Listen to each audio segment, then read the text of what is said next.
You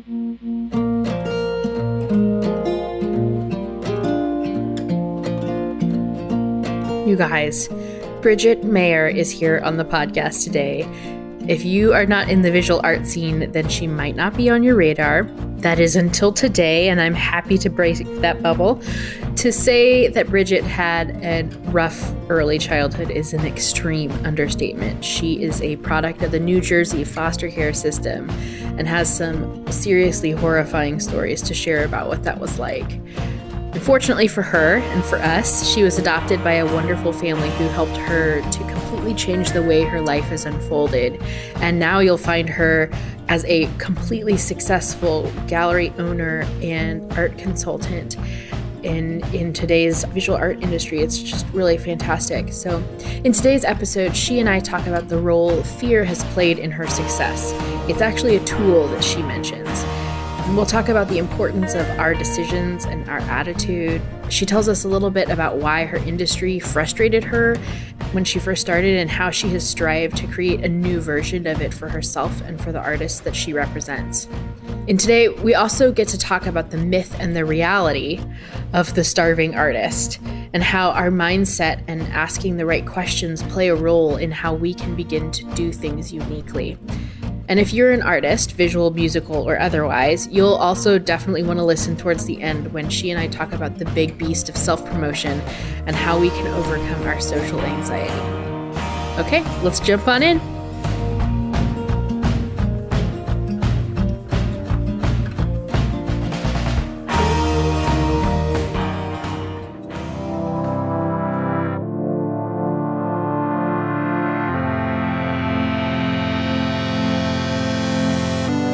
You're listening to Bare Naked Bravery, a weekly podcast hosted by me, Emily Ann Peterson.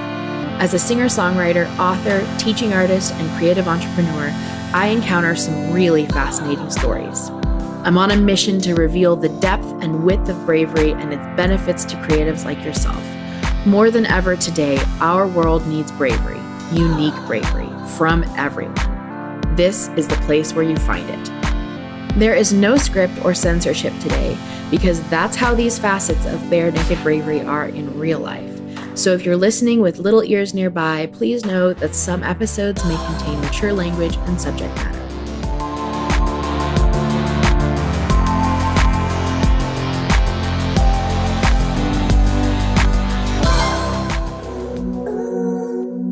One of the easiest ways you can share bravery with the world is to send this episode to a friend or two. Send them an email, text, or tweet. Tag them in one of my Instagram posts. My handle is Emily Ann Pete. Or leave us a review on iTunes. It takes seconds and can be done from your phone right now.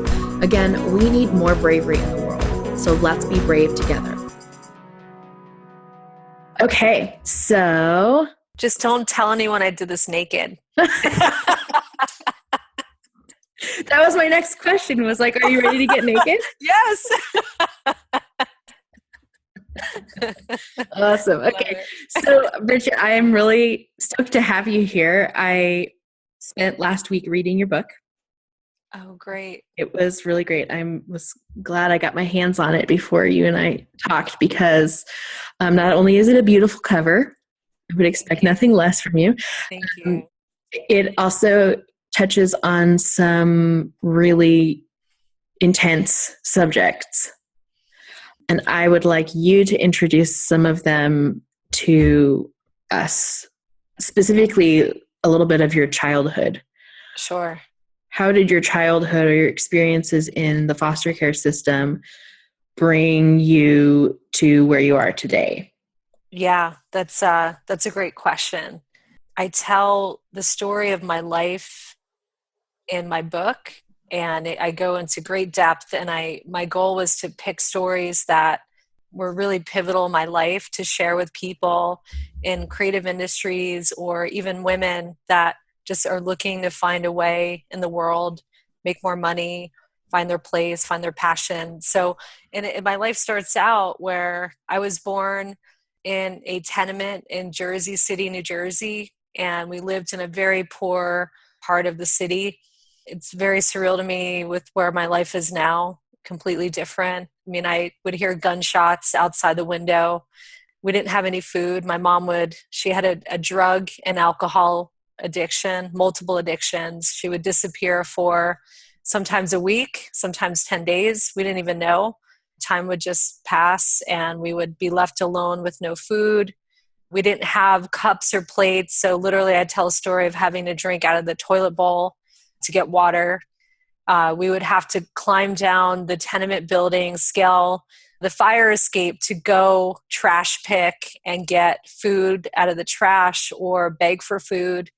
One of my early remembrances of being an entrepreneur was finding a bag of buttons in one of our trash picking ventures. And it was decided that because I was friendly, I'd be the one that would go up to people and try to sell these buttons for a penny or 5 cents or a quarter, just change.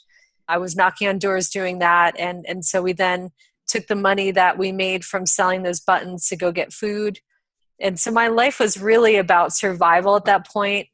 And then when my mom would come home, and I never knew my father, he was never around, and she had 6 of us. So there were 6 kids living in this apartment together and surviving together. And she was very abusive. So I went through a lot of physical abuse, and she would hit us with objects like a broomstick. We were hospitalized a few times because of the abuse, and it was really intense. And when she was around, I had to learn to be quiet. We were supposed to not make a sound. And so the whole experience was really terrifying. And it was then around the age of 9 that I went into a foster care home. And I had been in and out of foster care homes from infancy until 9 years old. And we were placed with a family that they ended up, after a few years of us being with them and going back and forth, it was myself and a younger sister. They ended up adopting us. And that's where my life began to change and get normal and turn into more of a normal life that a 9-year-old little girl might start to have. And so that's really when the story shifts in the book and in my life. I have so many questions, first of all. Are you in contact with your brothers and sisters? You know, people have asked me that, and I didn't write about them in the book. And there were times early on where I was in contact with them. And as I got older, I even tried to help some of them financially. But they have all struggled with drug abuse and addiction abuse. And, you know, they've been in jail. And so it's been something that I had to really say in my mind and my heart, you know, I love you, and we are related by blood, but my life is going to be different. And for me to actually step into that, I had to separate and cut myself off, because I had times where I was in touch with them where just by sheer default of being in the same room, something bad would happen and I'd be a part of it. And so I realized this was not serving my life. And perhaps at some point down the road, I could serve them better. And hopefully the story and my life will do that. What do you think makes you different from them? I used to wonder that. And I used to be really terrified. Really in high school, I was like, am I going to wake up one day and just have an addiction and like be the same as the rest of my birth family? And I didn't know what made me different. And, you know, I think early on, fear was something that really drove me to want to succeed. And fear of failure, fear of turning into my past. And I also felt I had a spiritual connection to my inner life and my deep self. And I had that at a young age. And I talk about it in the book, how I remember having an awareness and a feeling and a sensation that what was happening to me was not right. It was so not right. And I knew that. And then I remember thinking to myself and saying to myself, this is not going to be my life. And I had a sense that my life could be different. And I knew there was a world outside the tenement that we lived in. And I knew there was a world beyond the police sirens and the violence that I was growing up in. I just knew it. And so in my mind, I really started attracting the things that would help me move ahead, including the first main thing I attracted was my adopted family. Yeah, I think it's really It's something that is overlooked a lot today. I think especially because there's The Secret is out there, the manifesting your own reality, all that business. And everybody listening already knows that I'm definitely on the woo-woo spectrum, but Yep. there's a line at which I roll my eyes. Yeah. And I think one of the things that anchors me to reality and not get too super way off the scale into woo-woo land is just the truth that your decisions make your reality. Your decisions every minute make your Yes. reality. Yes. Like you and I talking on this podcast, someone listening and getting an idea and taking an action or deciding, you know what, I'm going to do something that I've been afraid to do. That creates your reality. Right. Right. And it's not just sitting there hoping and wishing. No, there's work involved. It's the actual sweat. Yeah. There's work involved, but there's also an attitude involved. Like, for example, I had to go get a blood test yesterday, and the woman taking my blood, her energy was incredibly negative. I could feel it. And I don't know, she was stressed out. It was after the Thanksgiving holiday, and I could feel her negativity. And we started chatting and we started talking about family and life. And, she's divorced, and she said some negative things about her ex-husband. And then she went on to say that, it's tough being single in the world, and there are no good men out there, and all the good ones are taken.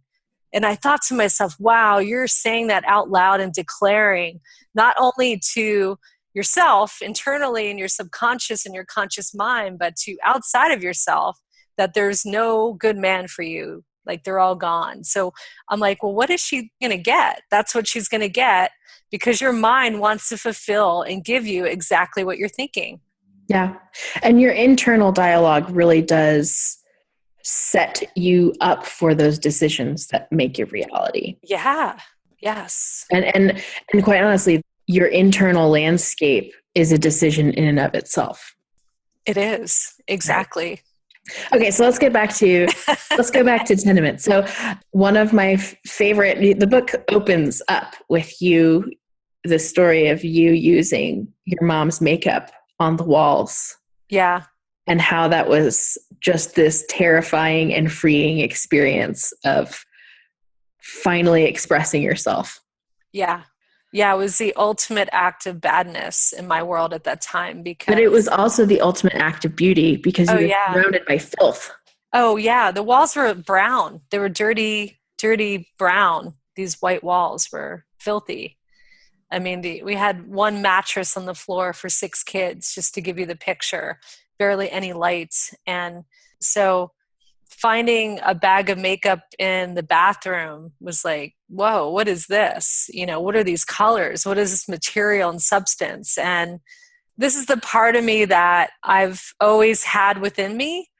And it's the part of me that sees something, feels something, and says, I have to do this, and I have to express myself. And even if I'm afraid, even if I know I'm going to get in trouble, and I knew when I was doing it, because I would get in trouble for speaking up. I'd get beaten, shut up. And so I knew by taking what I had found, this bag of makeup, and making a mural on the wall with it, that I was going to get my ass kicked, but I didn't care. I couldn't help it. And that's the part of me that, I think I was always in touch with, and compelled me to create and even choose a very challenging industry that I went into. So let's veer a little bit into what you're doing now, which is this high-end art gallery, art consultant stuff, which is just, quite honestly, completely foreign to me. Well, not completely, but is very foreign to me. It feels a little bit like playing high-stakes poker. Mm-hmm. Like it's really, there's a lot on the line. There is. It's not like selling one album for me, which is like $10. It's a big deal. So, and I know that you're doing things very differently in your industry. So can you tell me a little bit about what the industry landscape was like when you first jumped into it? Sure. Yeah. I would love to, actually, because I started working at a very high-end gallery in New York City right after graduating from college in 1996. So it was the late 90s, New York City. the art world was still like the values of art were increasing at the time. And there was a lot of excitement, a lot of growth happening in the art market. People were correlating art to investing in stocks. So a lot of people are putting more and more money into buying art. I'm fresh out of college. My jobs at that point had been working at the university gallery for 4 years, and that was a very sheltered academic gallery setting. And then I had worked in some internships in New York City, but again, they were very sheltered. I'd be brought in with 1 or 2 interns. I'd be given a job. I'd sit there all summer. One of my jobs was cataloging data into a computer at a museum, and I faced the corner, and I did that 8 hours a day for 2 months. And so I had these job experiences, but they were very sheltered. And I remember feeling overwhelmed by being in this gallery in New York City, and there were people coming in and they were dressed really fancy and they were buying expensive art. And I had to get comfortable with that pretty quickly because I was sitting at the front of the gallery greeting everyone, including celebrities coming in. Like Robert Downey Jr. came in quite a bit. And so I got pretty good at getting over some of the fears I had with talking to people. But what I quickly discovered was a lot of it felt superficial to me. People are buying because, at the time it did, because they were going to buy something and then live with it and then flip it like it was real estate. Or the other side was, I need a 4 by 6 foot painting to go above a cream colored couch in this color palette. So I had 2 extremes of the art world. And at the time I thought, this is not me. This is not my life. This is not my world. This is not what I grew up in. This is not what I imagined the art world would be. And I thought I made a mistake. Pretty far from selling buttons. Oh, yeah. And I'm like, what did I get myself into? And I just spent, 4 years of my education and all my free time working and doing internships in this industry. And I kind of freaked out a little bit. And, I continued to work in the various types of galleries in the marketplace. And it wasn't until I came back to Philadelphia that I started to realize that there are lots of art markets within the art market. There are lots of types of galleries within the gallery world. And that if I didn't want to have a inauthentic, superficial, I'm buying art just for investment or just for decorating type of gallery, that I could create the exact culture, the exact vision, the exact type of business that I wanted to work in, because I couldn't find where I wanted to work. So I realized I had to create it for myself. So that is definitely a similarity between the art world and the music industry. There is, first of all, everyone's freaking out because the industry is changing and no one knows what's going to happen next. And so there's this sense of like clamoring to get the next or whatever's left of the pieces that are there to get, Yeah. And then there's this whole cloud of people that are just scared of the change. And there's a cloud of people that are trying to make it work. Yeah. And then what follows them is a bunch of other people who are like, oh, well, it worked for them. This must be the new thing. And I myself have had a hard time being okay with creating this new version of the music industry for myself. Of saying like, I know that it doesn't have to look schmarmy. I know that it doesn't have to be fake. I know that I can make a living as an artist, period. And I know that I can do that by connecting with the right people, not the right number of people, but the right people. Sure. I think that's the same in the art world. Yeah, it is similar. And I would say for me, it was, what kind of business did I want to create? And also, where could I innovate? What was missing? Part of it was like, again, like I couldn't find where I wanted to work, and I knew what I wanted it to look like. And part of that was I wanted to work with young artists. I wanted to work with artists coming out of graduate school that were literally stepping into the industry and who were very talented and who probably in the traditional art world wouldn't have been picked up for 5 years. I wanted to grab them and pick them up before other people did and actually build up their careers with them. Because at the time I was 26. And so I wanted to work with people that were my age. And so that became part of it, and feeling a missing element in the marketplace. And then, the other thing that was happening, and it still happens, and this is one of the things I hate about the art world, is that a lot of galleries create an air of exclusivity, like you're not part of their world. They create it right when you walk in the front door. It's very intimidating. There are white walls. There are usually 1 to 2 assistants sitting at the front desk. No one looks up at you. You're rejected right when you walk in. There's no human connection. If you want to find a price for something, whether you're interested to buy or curious, you have to work to find that price. And it's kind of like this, we don't want you in here unless you're ready to spend your money. And if you're ready to spend your money, you're going to know how to find us. And it's a game. Yeah. And I never liked the game. And so I said, when people walk into my gallery, they're going to be greeted. I'm going to stand up and shake their hand and thank them for coming in. I'm going to give them an experience. And for me, it was like, let's educate people about contemporary art. What are you looking at? Why is this artist making the work? How does it fit into art history overall? What's the context of it being made in the market I was in Philadelphia or other marketplaces? And my goal simply was to connect with everyone one-on-one, give them an incredible experience and educate them, and ultimately, if they wanted to, help them buy art and start collecting. And that's really the foundation that I built my business on, person by person, day by day, sale by sale. And that's why, for me, after 17 years, I'm still in the industry, and I've grown and expanded, where some people have closed their businesses. So, what do you think contributes to someone having to close their business like that?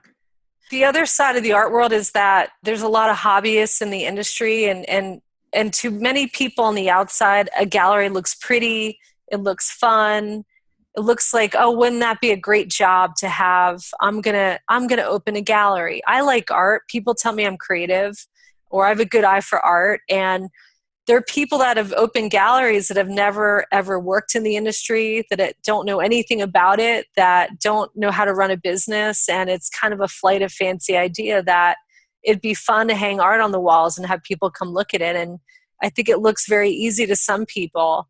And part of it is that people make it look easy in the industry, because you do walk in and it is beautiful and it is nice and it is clean and it can be fun at opening. So, yeah. I can definitely see the similarities between the music industry and the art gallery industry. Maybe not even just the visual art itself, but the gallery business itself. Yeah. I can see a lot of people who go have vacation in Nevada and think, oh, I could retire and open a gallery. Yes. Yeah. Well, my job with artists is, I know, right? Well, you should. Why not? Similar to music, I wear 2 hats. I'm a manager of artists. So right. I have 18 artists that I work with full time. I have others that I coach that are not part of my program, where I manage them through coaching. And my goal is to help them with what they want to do professionally, what their goals are, what their dreams are, what their legacy projects are, and actually work out a plan with them on how to achieve it. And then, ongoingly helping them develop their actual artwork into something that is growing in what their vision and what they're making art about, and that it's something that's fitting into the marketplace somehow, and that we're all really clear on that, because we do want to sell art. I do want to sell their art, and really that's the main way that they're able to continue to be in the industry. And so I manage that, and I also am on the other side of working with clients and managing their collections and helping them identify their collecting vision. Okay, so let's do this. If you have never purchased a piece of art, what do you do first? I love that. And I love working with emerging clients, even many, many years later. It's still one of my favorite things, is to work with people just starting to buy art. And there are a couple things. I mean, there's the practicality of how much money do you want to spend, or how much can you spend? And for some people, I help them set a budget for one year or one purchase. And some of my clients have started out by buying just one piece of art a year. And then, as their budget has grown, they've been able to say buy two pieces a year or more, or put more money into one larger type of purchase.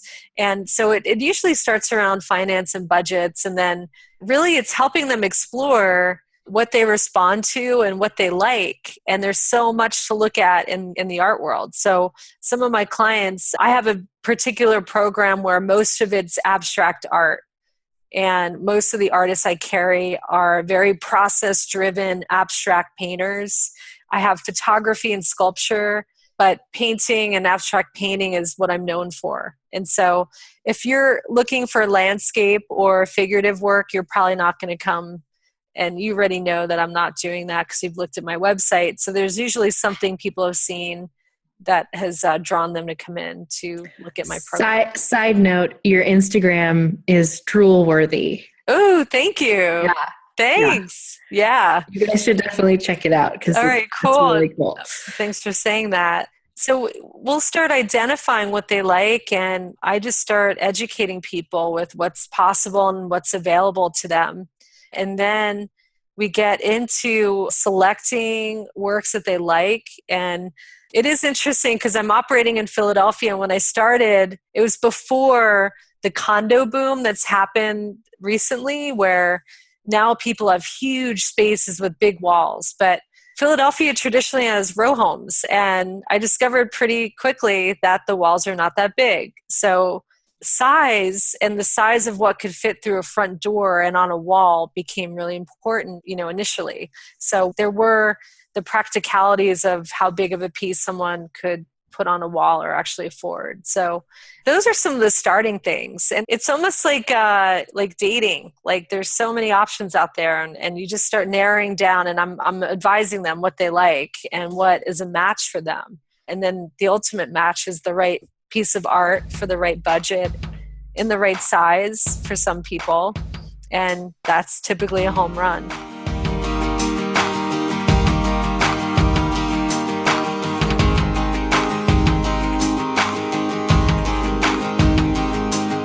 Today's episode is sponsored by the Business of Bravery's book club. And before we get back to the conversation, I want you to hear maybe 6 reasons why you might need this book club. First reason, you have had the same New Year's resolution to read more every year for the last 5 years. Reason number 2, being a creative entrepreneur is sometimes a little bit lonely. Reason number 3, you're curious how other creatives run their businesses and you kind of want to pick all their brilliant genius minds. Reason number 4, you love authors, you love their books about how stuff is done, and you want to just get as much of it as you can.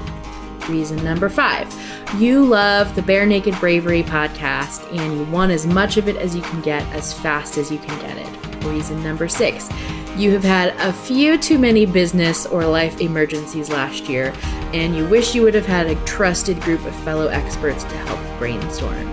So introducing the really rad, self-propelled, creative group of entrepreneurs who love what we do and love doing it in really unique ways. Your monthly membership includes a curated book of the month, a monthly book club meeting where we talk about the book of the month, but it's not required that you read the book of the month to attend the meeting, so rest easy. It's also not required that you attend every meeting live because all the calls will be available afterwards for future reference. You are also a member of our private Facebook support group, and you get access, here's the cool part, to live Q&As with our authors. So anytime I interview an author for the podcast, you'll get to attend the interview live or watch the recording soon after. And you can also submit questions for the episode and even participate in the exclusive Q&A following the initial interview. You also get a welcome call with me because I want to make sure that everyone who joins the book club is in the right place. So if we decide that it's not the right book club for you or not the right membership thing for you, then I'll totally give you a refund. But we get to talk one-on-one because I want to pick your brain. I want to get to know you. Membership is $15 a month, and if you use the coupon code, one word, Bare Naked Bravery, you get your first 2 months for $5 each month. You can join us by visiting businessofbravery.com/book club. Again, that's businessofbravery.com/book club. We would love to have you join us. That is all. Let's get back to the conversation.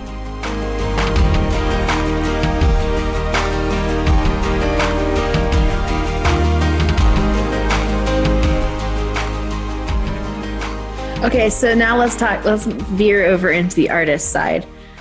Okay, when you have an artist, or in my case, musicians, who say something similar to that lady at the doctor's office the other day. All the good ones are taken? All the good ones are taken. Or, I'm an artist, I'm poor. Or the starving artist comments.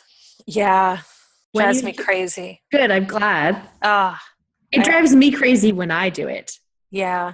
I hate it because I hear it come out of my mouth and I think, that is not my truth. Yeah. And not in a woo kind of way. It's like, that is just not my reality. It is not true. It's just not true.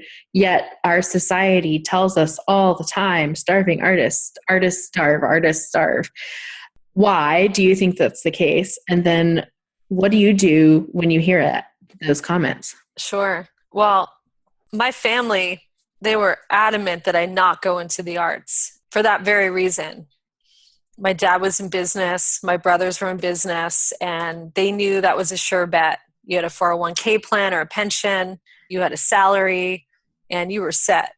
And so they knew that in their mind that if I went into the art world that I was going to struggle and I wasn't going to make money and I might not fulfill my purpose in life. And so it was a very real concern for them. And I will say that for the first, until I opened my business and then 5 years into my business when I really started making money, I actually had a moment where I was like, oh shit, they're right.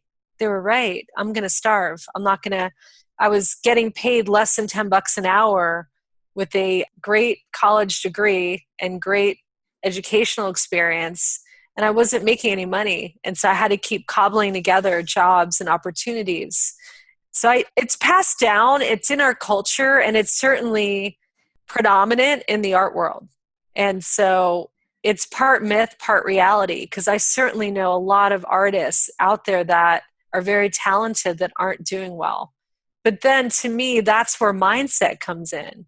So in my moment of frustration of saying, you know what, I'm sick of doing all these great things in these gallery businesses and helping them optimize their systems and do this with their marketing and bring in more clients and actually selling the art. And I'm not making a commission and I'm getting paid less than $10 an hour. And I'm sick of this. Like, who the F is making money in my industry?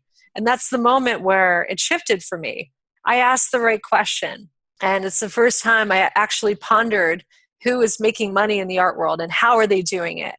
And so that led me down a path where I started exploring who is making money, how are they making it, and then what did I need to do to emulate it, to mirror what they were doing, to actually step in and making more money in the art world. And that's when my life shifted.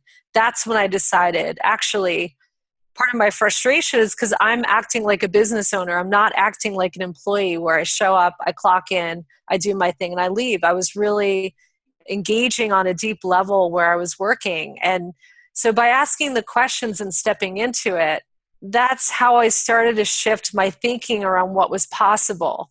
So for creative people, it's challenging because there's so many artists in the marketplace and it's tough to find where you fit in. I think you don't always have to fit in. I think now especially we need artists that are being innovative and doing different things, and whether it's new mediums, new sounds, new voices, to keep innovating in the marketplace. So, and then what are you saying about what you're doing? Do you believe in it? Do you have a clear vision of why you're doing what you're doing? If someone asked you when you got into an elevator and gave them an elevator pitch, 2 or 3 sentences about, what you're doing, could you actually do that? Most artists cannot. I've tested this. And so getting really clear on what you're doing and why. And actually, it starts in your head before you even step into some of the business situations that you're in. Like the confidence. I am creative. I am amazing. The art that I'm making is really important. I am talented. And if that's what you're feeding your brain with, you're going to show up with a different energy and a different belief system and stand apart in the art market. Yeah.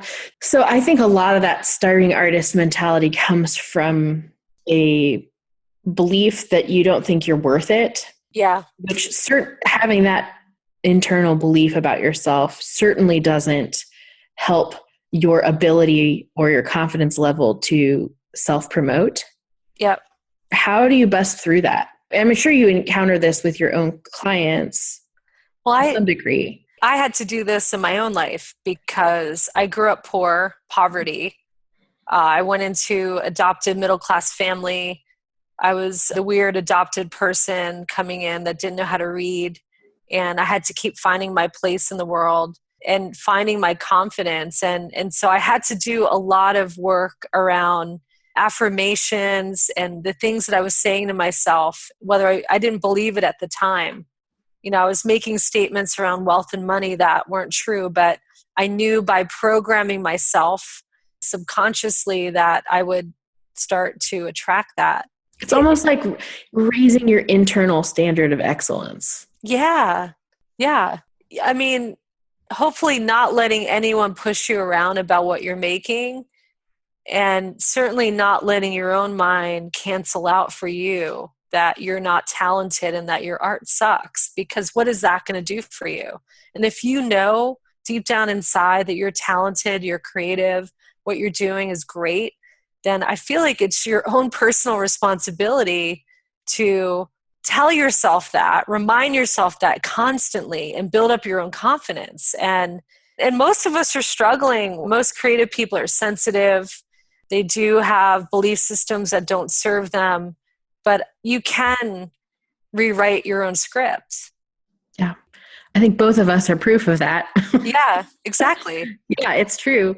When you have somebody an artist who walks in your door and says, I think I'm worth it, do you agree? Do you have that kind of, I can only imagine myself like walking into a music gallery and presenting my stuff to go, I think I'm worth it. How about it? Do you agree with me? That's such a brave statement to walk into a gallery and say, hi, I'm an artist. Do you want to carry my stuff? It is a brave statement. And a lot of galleries have viewing policies online where you can now submit online or send your website, which hopefully is like kick-ass quality, good photography, representing yourself in the best way kind of website where, you know, someone like myself, I look at everything that I'm sent. I can't help it. I want to see if there's someone new that I don't know yet. So people send me stuff all the time by email. And, you know, I think getting feedback is really great, and feedback from fellow artists, and then feedback from galleries that you might be presenting the work to. And the feedback is part of the refinement, betterment process, like anything. Especially when artists are just starting out, there's so much that they don't know about how to market and present themselves to professionals in the industry. It's not taught anywhere. There's no graduate school program that really teaches it. I've given lectures on this topic of professional development and how to market yourself as an artist. And people are learning how to paint, but they're not learning what to do once they leave grad school with a painting degree. The same thing with music school. Mm-hmm. Like you are master of your instrument, and then you are not of your own business. Like you're released out into the world as a business, and then you wake up one day and realize, oh my gosh, I'm running my own business. I have no idea what I'm doing. Yeah. One of the things I did early on, there are no books on how to run a gallery. and there are no books around that or marketing a gallery, da da da. And so I just started reading everything I could in every other industry. And I was just sucking up knowledge and information from, whether it was technology or this type of business or that type of business. And there's a lot of great books on business out there now, more than ever, and great podcasts like yours where you can learn. And so there's a lot to learn. And the cool thing about being an artist and being an entrepreneur is that you have complete flexibility and freedom to try anything and see if it works or not. And if it doesn't work, but you feel like maybe try it again. And then if not, shift and try something else. And there's a lot of freedom. Well, I think that being a business owner and being an artist, there are two different mediums. But the skills to be successful as an artist, like in your own visual medium, you try something. If it doesn't work, you try a different thing. You tweak it just a hair. You add a different color. Put it on a different canvas. You put it on a different wall. Yeah. Those are all skills that a visual artist has to have in order to be good at their craft, right? Yeah. Same skills of trying new things, consistently attempting different aspects, pulling in different feedback like your professors or your colleagues.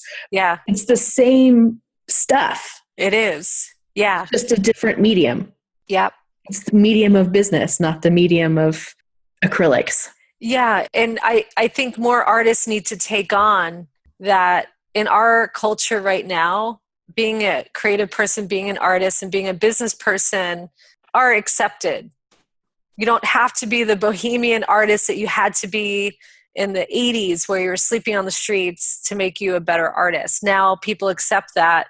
There are incredible artists that are multimillionaires that live in high-tech homes that make great art.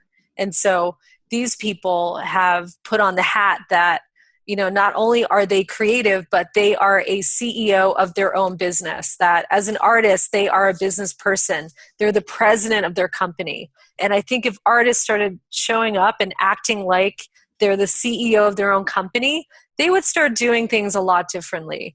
They would take things a lot more seriously, whether it's opportunities to go out and meet people and network and put themselves in the right places, to have a 3-sentence pitch about what their work is or who they are, have the right business card, and do the things that people that run companies have to do to be successful. And I've been teaching artists and training them to put on this "I'm the CEO of my own company" hat.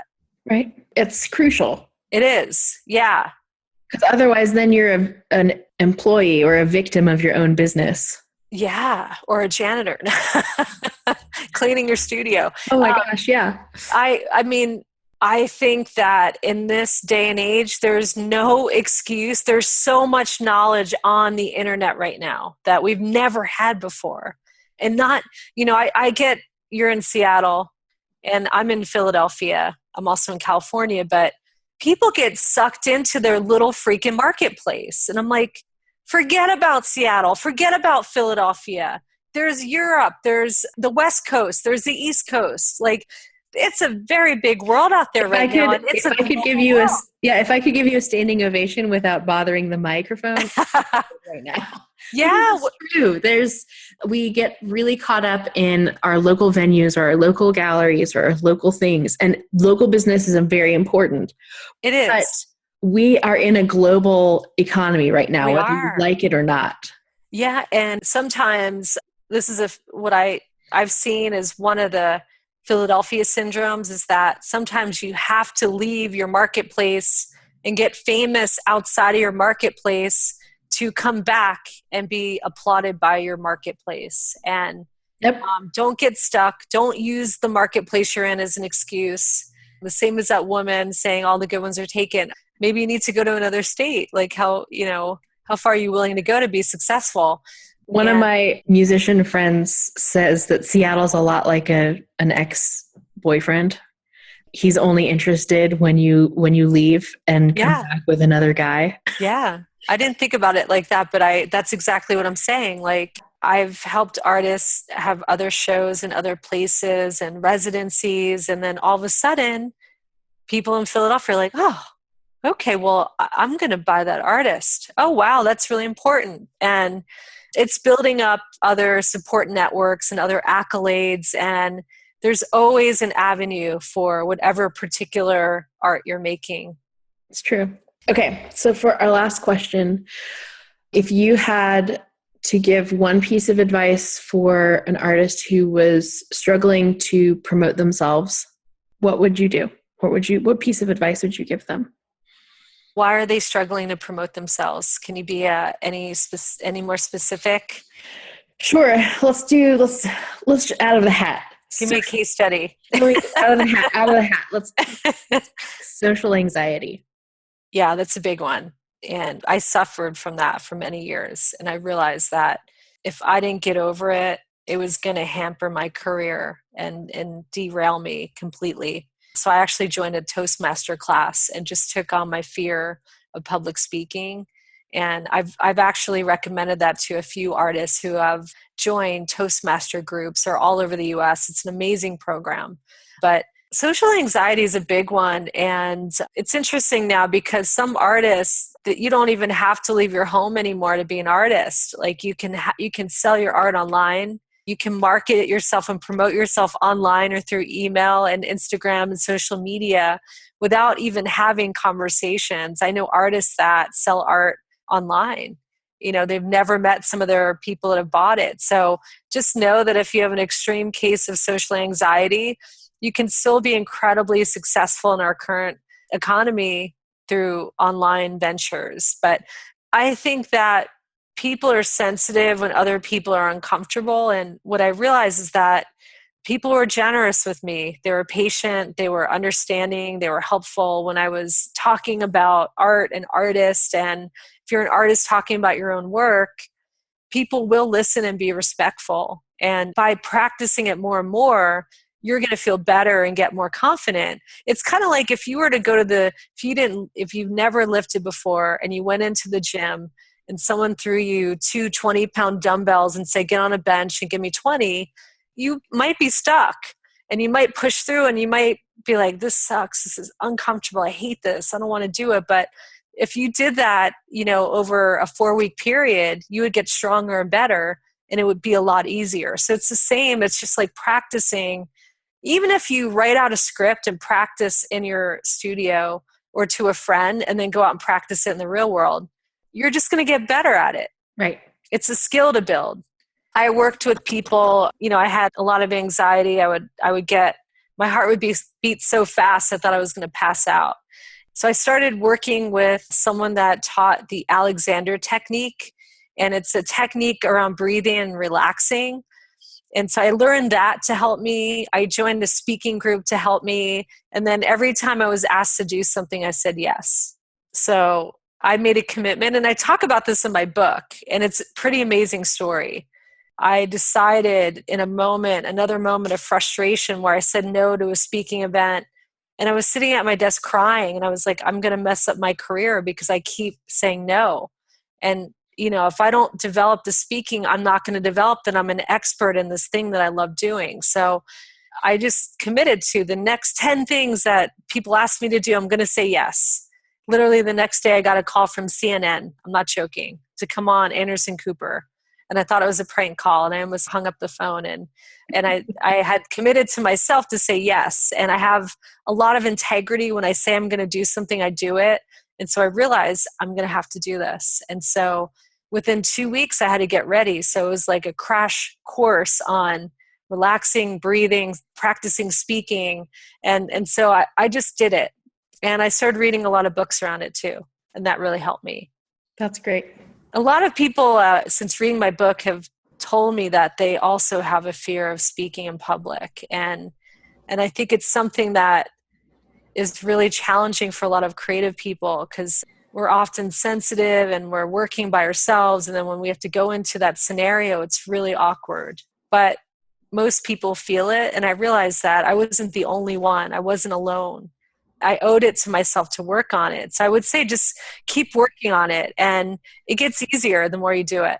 I agree. I back that up. If you're listening, I back that up. I had to give a presentation to 150 people sitting in a room, and I thought I was going to die. My heart was beating and racing. And one of the things I learned in the Alexander technique was to lay on the floor and let all the tension drain out of your body and breathe. So I had to ask the people running the event, can you give me a room by myself for 5 minutes? And they were like, oh, sure, and want some water. And so I went into this room, laid on the floor, and that helped me. And so I was doing everything I could to get better.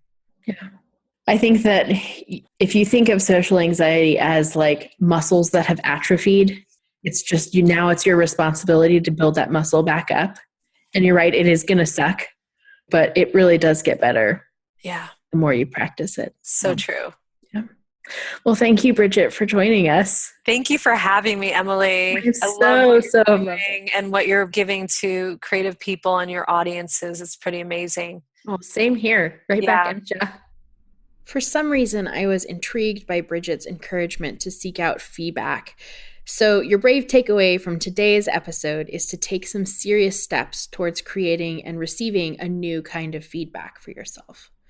What area of your life or business have you been trying to, quote unquote, get better at? And who feels like a safe person to give you some honest feedback? Not only a safe person, but who feels like a wise person to give you some honest feedback? Because sometimes the safe person won't give you the truth, if we're being honest. Your challenge today is to seek out that feedback, either via email, social media, or by way of grabbing some coffee with that person. I really want to encourage you to find a new kind of feedback about the bravery you're putting out into the world. Even if it's not the kind of feedback that feels good to receive, I'm encouraging you to try to learn from that. Because I think the experts out there have a lot to offer us, but only if we're really willing to receive their wisdom. Bridgette and I would love to hear all about your favorite parts of today's Bare Naked Bravery. You can find Bridgette Mayer and myself on Facebook, Twitter, Instagram, and a bunch more places. So go ahead and tag us if you post about this episode so that we can cheer you on and see what you're up to. And also in today's show notes, you'll find a link to purchase Bridgette's book, which is called The Art Cure. It's a quick, beautiful, and insightful glimpse into more of her story, and I think you'll really enjoy it. Those show notes can be found by going to barenakedbravery.com. And that's our show this week. Thank you for listening. Again, we have put all the links in the show notes for today's episode, so be sure to visit us online for that. Again, it's barenakedbravery.com. And if you enjoyed listening to this episode as much as Bridgette and I enjoyed making it for you, then please give us a review and rate the show in your iTunes desktop app or on your podcast app on your phone. It really does help us out a lot, and it's a really cool way to spread the bravery far and wide, which is what it deserves to be spread far and wide. That's what we should be doing with all of this, and you are a part of all of that. One of your fellow listeners recently left an iTunes review of the show that reads like this. It said, "Love the show. This is so needed in our world today. I love the story aspect. This is an inspirational bomb. Thank you, Emily Ann." That's a great review. I love it. I love to hear that. And you are so welcome. So I love hearing how these conversations are enriching your life. So if you've got something else to add to that, by all means, go for it. And if you're digging the music in today's episode, that's because it's brought to you by my friends at Music Box Licensing, a premier creative music agency dedicated to finding and crafting unique soundtracks. To find out more about all the artists, musicians, and other sponsors of the show, please visit barenakedbravery.com/sponsors. I'm really looking forward to being with you next week because we have some great things in store for you. Until then, I have one message for you. It's this: be yourself. Be vulnerable. Be brave. Because the world needs more of your bare naked bravery.